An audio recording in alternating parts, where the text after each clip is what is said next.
Because I have a baby rat. Mr. and Mrs. Rat have few friends. Not only because their family has a shady history of sneaking around, but also because their home is such a mess.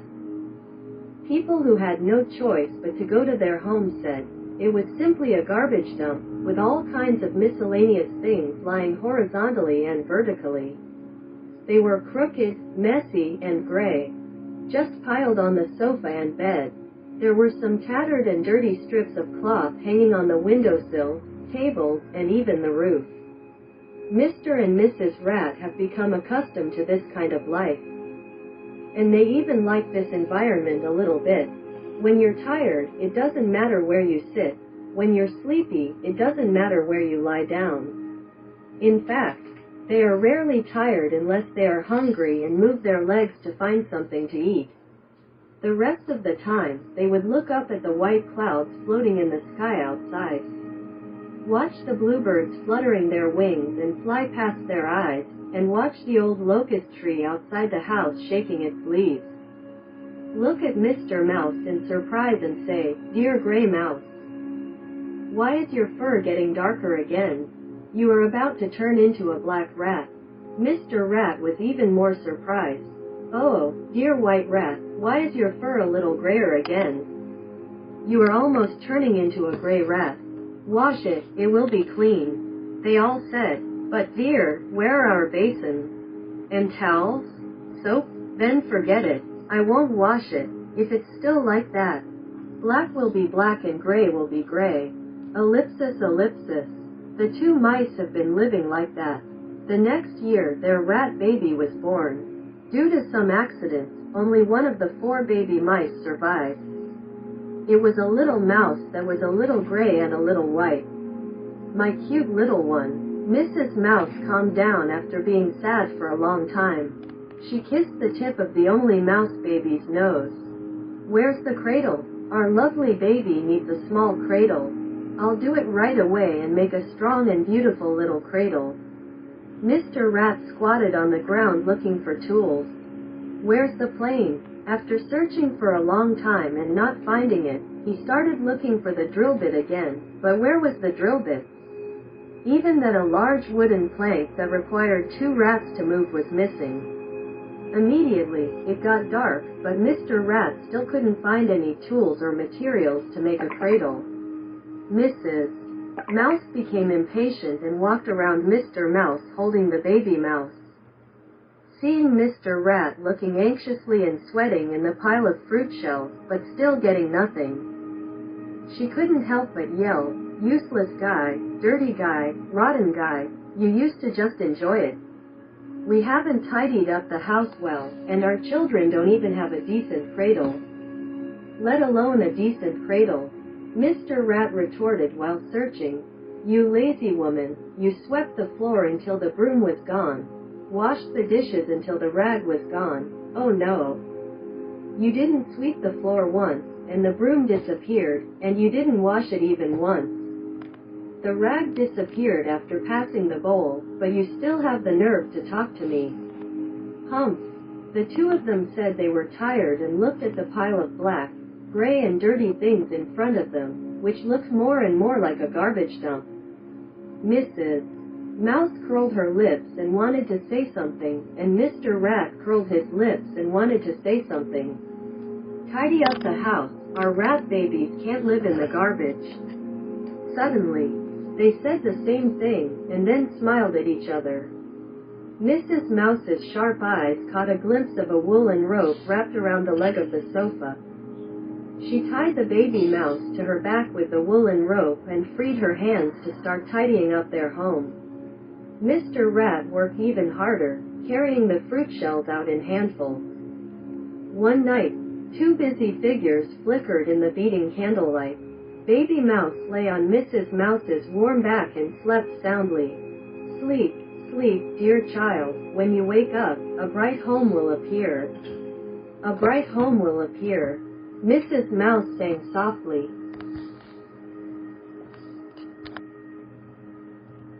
Angry guy. Once upon a time, Zhang San and Li Si had nothing to do, staying in the house chatting. Zhang San said to Li Si, There is a person who works with me. His name is Wang Wu. Wang Wu has a bad temper. He will get angry at any time, and when he gets angry, it will be terrible. He will slap the table and throw it. He might even hit someone. We are usually afraid of him and don't dare to argue with him. Li Si said, "Is it true? Is there really such a fiery person?" The two were talking. Wang Wu happened to pass by outside the house with the window open, and all Zhang San's words reached his ears clearly. Wang Wu suddenly became furious, his face turned red, and the veins on his neck protruded one by one. He strode to the door of the house, kicked it open with all his might, rushed into the house, saw Zhang San, grabbed him by the collar, and punched him hard in the face without any explanation. Zhang San was beaten so hard that he staggered back several steps and sat down on the ground, blood slowly flowing from his nose. Wang Wu still felt that he could not forgive his hatred, and regardless of Zhang San's repeated calls for mercy, he went over to ride on him, raised his fists and beat him non-stop. When Li Si saw this, he hurried over to persuade him. After much effort, he finally pulled Wang Wu away and asked him, "Why did you hit Zhang San?" Wang Wu replied angrily, "I don't have a bad temper. And when have I ever lost my temper? He slandered me like this, of course I have to teach him a lesson." Li Si said, "Isn't what you are doing now a sign of your bad temper and your tendency to get angry? Zhang San is not wrong. Why do you keep secret about your shortcomings? Li Si is right to say that if you have shortcomings, you should not be afraid of others talking about them. If you have shortcomings, you should correct them, and if you don't, you should encourage them, so that you can constantly improve yourself."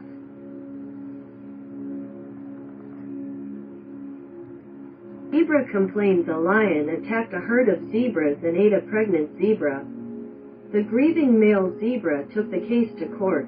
However, the male zebra never expected that instead of accepting the accusation, the judges surrounded him.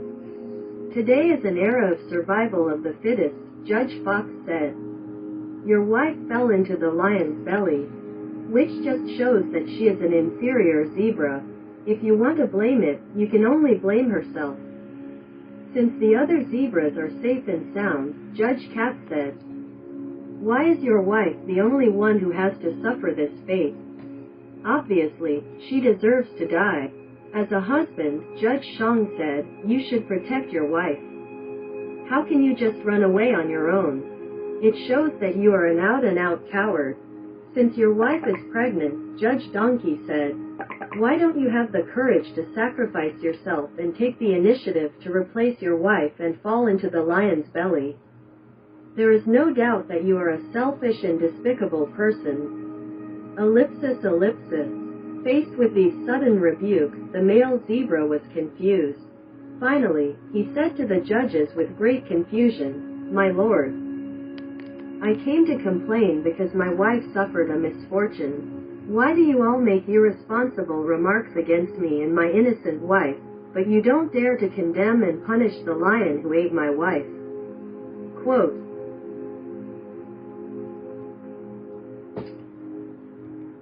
"It's noisy, it's 9 o'clock, time to go to bed." The bear pouted, changed into his pajamas, kicked off his slippers, and climbed into bed. "Good night, little bear," Dad said. "Sleep well." He closed the bedroom door gently and walked away. But little bear couldn't sleep well. She lay in bed for a long time and still couldn't fall asleep. "Because it's too noisy, too noisy.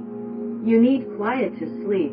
The little bear lifted up the quilt and jumped out of bed, ran to the living room, and said to his father, "It's too noisy, I can't sleep." "What's so noisy?" Dad was surprised. "It was quite quiet tonight." "It's too noisy." Little bear pointed at the TV. "That's it." Dad nodded and turned off the TV. "I won't watch the football game anymore. I'll read a book." "Will the book make any noise?" "The books are very quiet." Little bear went back to sleep with satisfaction. Dad had only read 2 pages of the book in his hand when the little bear ran out again. It's too noisy, it's too noisy, I can't sleep. Little Bear yelled angrily. What's so noisy? Dad said. I've turned off the TV. There is a little bug that keeps chirping outside my window. The little bear imitated the bug's chirping sound to his father. Chirp, chirp, it's too noisy. Dad followed the little bear to the bedroom, held his breath and listened for a long time, and finally heard the thin sound of insects. Well, it's a bit noisy. Dad took the flashlight and went outside the house, rummaging on the grass outside the window of Little Bear's bedroom for a while. When he finally came back, he said, I have caught the noisy bug. And I sent it to the other side of the road. The little bear was very satisfied. The road was so wide that the little bug would definitely not be able to cross the road by himself and could not come back to make noise again. After struggling for so long, the little bear was a little tired and fell asleep quickly while lying on the bed. Dad looked at the little bear with his eyes closed and breathing calmly, breathed a sigh of relief, and gently closed the bedroom door. Dad had just changed into his pajamas and was about to take off his slippers and go to bed when the little bear came running again. What's so noisy this time? Dad sighed. It's a train. Train? Dad was surprised. Our house is far away from the railway, so we can't hear the train. It was the train in my dream. Little Bear said, I dreamed about the train. The train whined and woke me up. It's okay to wake up, Dad said. You can have a peaceful dream again. The father wanted to send the little bear back to her room, but the little bear held on to her father's pajamas and refused to leave. Okay, you sleep with me. If anyone comes to make noise again, I will drive him away immediately. Dad finally said, okay. Little Bear quickly jumped on the bed, and soon she fell asleep.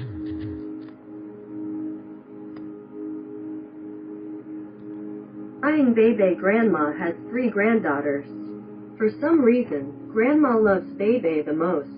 One day, Grandma bought Bebe a pair of big red cotton shoes, which were nice and warm. However, Grandma told Bebe, don't tell your aunt that Grandma bought it. Mom also said, if I ask you, just say Grandma bought it. Bebe nodded. However, I can't get around this button even though I'm careful. Why did Grandma give it to me instead of Grandma? On Sunday, my aunt took her little sister to visit Grandma. Bebe wore red leather shoes and ran around in front of people. Auntie said, Bebe's red leather shoes are so beautiful. Bebe happily raised her feet and said, it's Grandma. As soon as she said 3 words, she heard her mother cough loudly. Then, her mother said, this is what her grandmother gave to Bebe. At this time, Bebe suddenly remembered the story of Pinocchio told by the kindergarten teacher, and quickly looked at her mother's nose. Hey, her mother lied, but her nose it hasn't gotten longer. Bebe's father loved to smoke, but under the objection of his mother, he started to quit smoking. On this day, my mother went out to buy things, and my father picked up a cigarette and started smoking it. He also said to Bebe, if Mom wants to ask you, just say that it was the uncle from across the street who smoked it when he came to visit. Don't say that it was Dad who smoked it. Mom is back. Smelling the smell of cigarette smoke in the room, asked Bebe, is it your father who smokes? Bebe looked at her father, and his father babbled to her, so Bebe did as her father told her. After saying that, she ran to the mirror and took a look to see if her nose had grown longer. Hey, it hadn't grown at all. Bebe was relieved. In this way, the story of Pinocchio is false, and lying will not turn into an ugly long nose. After a while, the kindergarten teacher talked to Bebe's mother. The teacher said, Bebe has told lies several times. You should pay attention to correcting this bad habit. After returning home, my mother told my father what the teacher said. Dad and Mom severely criticized Bebe and asked her why she lied. Bebe cried, crying so sadly. How should she answer this question from her parents? Hidden object TV. The little rabbit lost her bow, and she cried anxiously. Teacher Dudu said, "Don't cry, let the hidden object TV help you find it." Teacher Dudu turned on a large TV. A picture of the little rabbit doing things in the past 2 days appeared on the screen. Everyone saw the little rabbit cleaning under the tree. Her head touched the branch and the bow hung on the branch. The little rabbit quickly found the bow. "This TV is really good." The 4 little mice were very itchy and wanted to play with this magical TV. They all shouted, "Teacher, we also lost something." Teacher Dudu asked, "What did you lose?" The 4 little mice said together, "We lost the apple." Because they had just participated in the work of planting apple trees these 2 days. The 4 little mice all pressed the buttons on the TV. It was so fun to press their fingers on them. A scene of everyone planting apple saplings appeared on the TV screen. Rows of apple saplings were planted, and the children all went to the river to fetch water. However, the 4 little mice were too lazy to fetch water because of the long distance and the sun. They were alone, heat instead of water. The saplings were wilted after being watered with urine. The 4 little mice blushed and shouted, "Turn off the TV! Turn off the TV!" But everyone saw it and said together, "It's really bad." Teacher Dudu said, "If you plant apple trees like this, you will definitely lose the apples and you will never get them back.